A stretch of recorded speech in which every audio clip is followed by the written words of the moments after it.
I went downstairs for a quiet cup of coffee and ran into the one person I never expected to see alone. What he chose to tell me that morning changed the way I understood my family and myself. Before we begin, let me ask you something. From which city are you watching us today? I always love reading where everyone is tuning in from. And if this story speaks to you, please consider subscribing to the channel and liking the video. It truly helps more stories like this find their way to you. Now, let me tell you what happened. I didn't plan on being awake that early. The hotel room was too quiet, the kind of quiet that presses against your ears until your own thoughts feel loud. I had flown in the night before for a small professional conference. Nothing glamorous, just one of those events that remind you how many years you've been doing the same work. At 52, I was used to routine. Still, that morning, sleep wouldn't come back to me.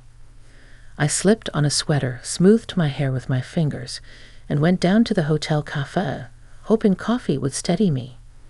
The lobby smelled faintly of polished wood and something sweet, maybe pastries warming behind the counter. Outside the tall windows, the city was just waking up, pale light stretching between buildings. I chose a table near the window and wrapped my hands around the mug when it arrived. That warmth felt grounding. I remember thinking how rare it was to sit alone without being needed by anyone.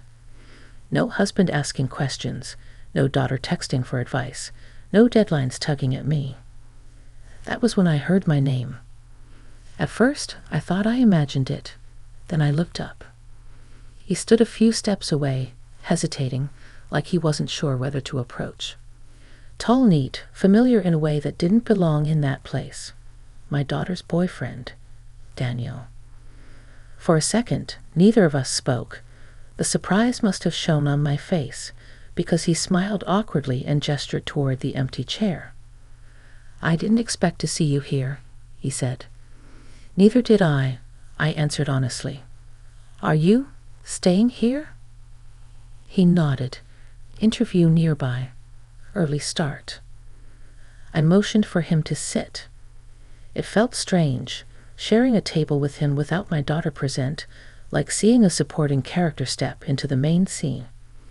I realized I had only ever known him through her stories, her laughter, her occasional frustration.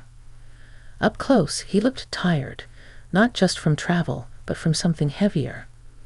I noticed it because I recognized it.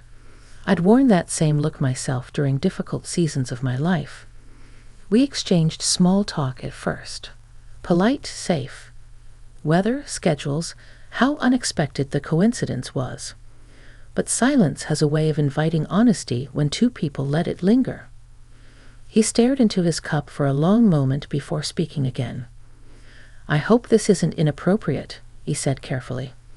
"But there's something I've wanted to tell you. Not to put you in the middle. Just to be honest." I felt my shoulders tense, then relax. "You can speak freely," I told him. "I'm listening." He took a breath, as if measuring his words. "I care deeply about your daughter. I truly do. But being with her has made me think a lot about my own life. About the man I want to be. Sometimes that reflection isn't comfortable." I studied him quietly. This wasn't a confession in the dramatic sense. It was something rarer. A young man choosing responsibility over charm. He went on, explaining his doubts, his fears of not being enough, his respect for the family he'd stepped into. He spoke of my daughter not as a prize, but as a person he wanted to grow alongside. Listening to him, I felt an unexpected mix of relief and humility. Parents always imagine they know what's best. We judge silently. We worry loudly.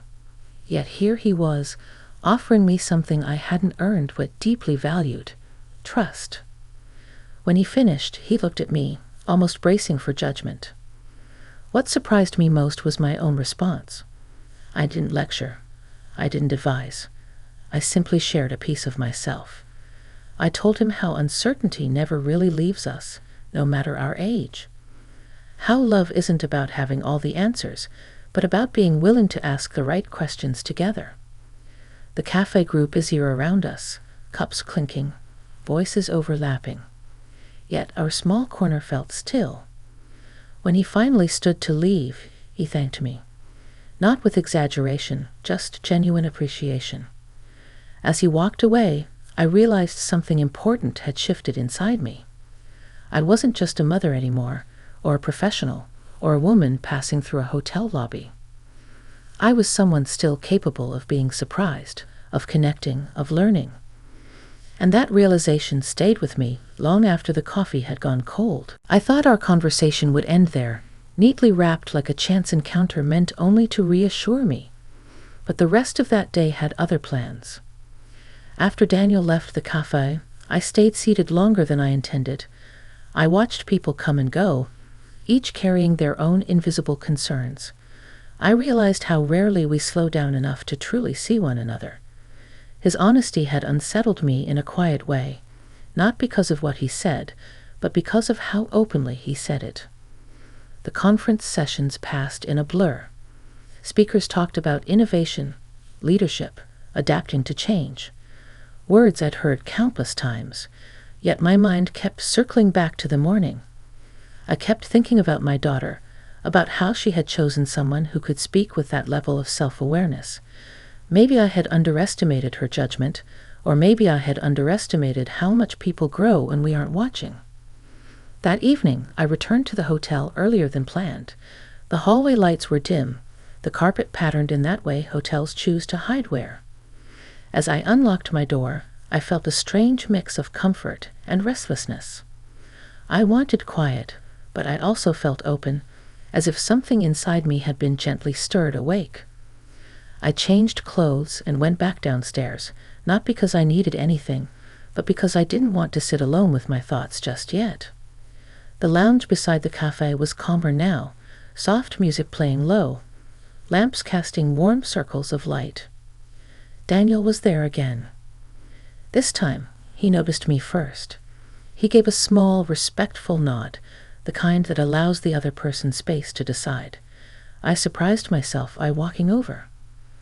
"Mind if I join you?" I asked.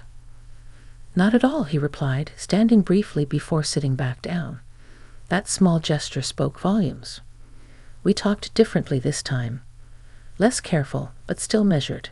He asked about my work, my travels, what I enjoyed outside of being a parent. The question caught me off guard. I realized how rarely anyone asked me that anymore. I told him about my early career dreams, the ones that shifted when responsibilities grew. I didn't speak with regret, just honesty. He listened the same way he had spoken earlier, fully present, without interrupting. At one point, he said, "You know, I think your daughter gets her steadiness from you." I laughed softly. She'd say otherwise. But his words stayed with me. Being seen, even briefly, even unexpectedly, has a way of reminding you of parts of yourself you've set aside. We didn't stay long. Nothing lingered beyond what felt appropriate. When we parted, it was with mutual respect and an unspoken understanding that this connection was about clarity, not confusion. Back in my room, I sat by the window and looked out at the city lights. I thought about how life keeps offering us moments to grow, no matter our age. Sometimes through challenge, sometimes through conversation over coffee in a hotel we won't remember the name of. That night, I slept deeply. In the days that followed, I found myself reflecting more than usual. I spoke differently with my daughter on the phone, listened more, assumed less. I realized that growth doesn't always come from big decisions. Sometimes it comes from being open when you least expect to be. And that unexpected morning in the hotel cafe had opened a door I didn't even know I needed to walk through. When I returned home a few days later, everything looked the same, yet I felt subtly out of step with my own routines. The familiar creak of the front door, the way the afternoon light fell across the kitchen counter, even the quiet hum of the refrigerator, all seemed to ask something of me. Not urgently, just gently, as if life itself was checking whether I had noticed the shift.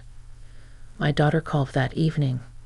Her voice was bright, casual, full of small details about her week. I listened more carefully than usual, resisting the old habit of planning advice before she finished speaking. When she mentioned Daniel, it was with warmth, but also uncertainty. She spoke about balancing work, expectations, the future. I heard echoes of the things he had shared, though she didn't know that. "I think we're both trying to figure things out," she said. "That's not a bad place to be," I replied, and I meant it. After the call, I sat quietly, reflecting on how easily parents slip into the role of silent judges. We measure partners, decisions, timelines, often without realizing how much weight our opinions carry. Daniel's honesty had reminded me that behind every role we assign someone, there is a full person doing their best. A week later, my daughter invited me to join them for lunch. Nothing formal, just a neighborhood café. I almost declined out of habit, then caught myself. Growth, I was learning, often starts with small choices. When I arrived, they were already there. Seeing them together was different now, not because anything had changed between them, but because something had changed in me. I noticed how they listened to one another, how they navigated small disagreements with patience. These were things I might have overlooked before. Daniel greeted me politely, with the same calm respect he had shown in the hotel. There was no hint of secrecy, no shared glance that suggested anything beyond what was appropriate. That more than anything reassured me. Over lunch, conversation flowed easily. Work, plans, stories from the past. At one point, my daughter excused herself to take a call outside. The moment was brief, ordinary.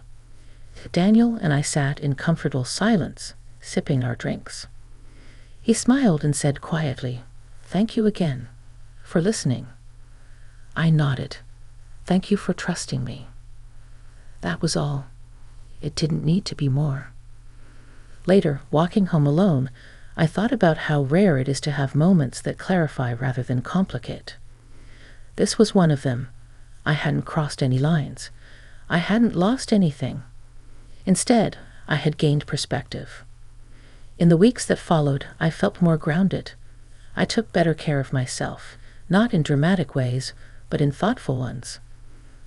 Longer walks, fewer rushed conclusions, more patience with my own uncertainties.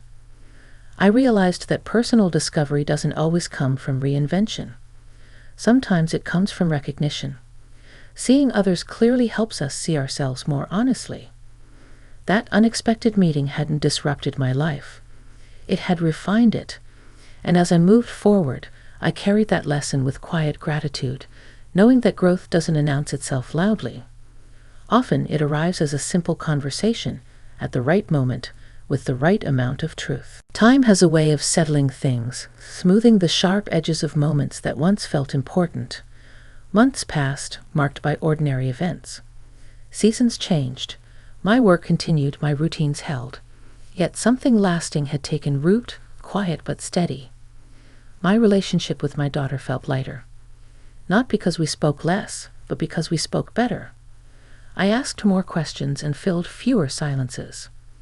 I trusted her choices in ways I hadn't realized I'd been withholding.